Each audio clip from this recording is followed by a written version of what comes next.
યુટ્યુબના video, ફેસબુકની reel અને ઇન્સ્ટાગ્રામની reel જોઈને ડર લાગે છે કે શું ખાવાનું. આજે એ કન્ફ્યુઝન દૂર કરીએ. કેટલીક રીલમાં એમ કહેવામાં આવે કે વિટામિન D3 ખાવું ને એટલે એ તો પૈસાનો વેડફાશ છે. કોક એમ કહે કે વિટામિન D3 લેવું જ પડે.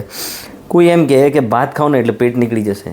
કોક કહે કે ભાત ખાઓ એ તો હેલ્ધી કહેવાય. કોઈ કહે કે ઈંડા વેજીટેરિયન છે, એવી પણ રીલ જોયેલી છે મેં. અને કોઈ એમ કહે કે ઈંડા ખવાય નહીં, એ નોનવેજ કહેવાય, કોલેસ્ટેરોલ વધી જાય.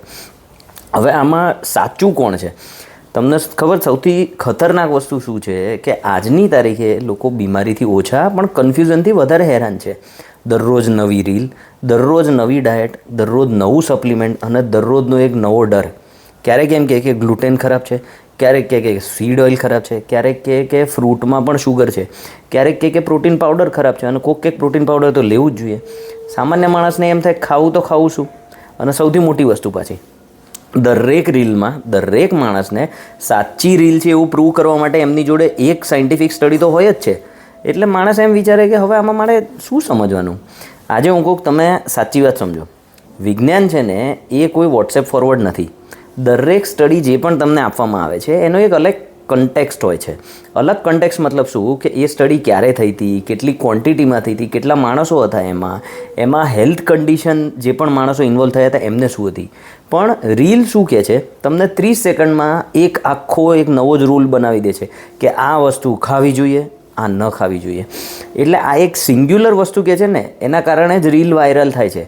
કોઈ પણ બેલેન્સ્ડ રીલ હોય ને તો એ ક્યારેય વાયરલ ન થાય. જ્યારે તમને એમ કીધું હોય કે ઈંડા કેટલાકમાં ફાયદા કરે અને કેટલાકમાં ન કરે, તો એ તમે પોતે પણ ન જુઓ અને રીલ વાયરલ થાય નહીં.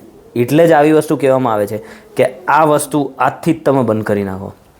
અને એના પછી આ બધું જોઈને દર 15 દિવસે લોકો પોતાની લાઈફસ્ટાઈલ બદલે છે. ક્યારેક એક દિવસ કીટો ડાયટ, એક દિવસ ડીટોક્સ, એક દિવસ ઇન્ટરમિટન્ટ ફાસ્ટિંગ, એક દિવસ હાઈ પ્રોટીન, અને છેલ્લે બધું ટોક્સિક થઈ જાય કે બધું ખરાબ છે. તમે સાંભળો, હેલ્થ છે ને એ કોઈ રિલિજિયન નથી. દરેકનું શરીર અલગ અલગ હોઈ શકે છે. 2 ડૉક્ટર હોય ને તો 2 ડૉક્ટરની સૂચના કે એમનું જે સોલ્યુશન હોય છે એ અલગ અલગ હોઈ શકે છે. અને બંને એપ્રોચ પણ સાચા હોઈ શકે છે. તમારી પાસે શું સોલ્યુશન છે? ઇન્સ્ટાગ્રામ રીલ જોઈને ક્યારેય પણ ડૉક્ટર બનવાનો પ્રયત્ન ન કરો.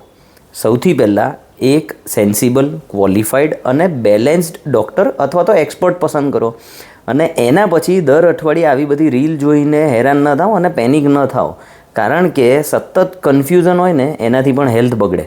આજે ઇન્ટરનેટ ઉપર ઇન્ફોર્મેશન ઓછી નથી પણ અવાજ વધારે છે. તમને પણ એવું લાગતું હોય ને કે આટલા બધા વિડીયોના કારણે સોશિયલ મીડિયાએ હેલ્થને કન્ફ્યુઝિંગ બનાવી દીધેલી છે, તો કમેન્ટ કરો કન્ફ્યુઝડ.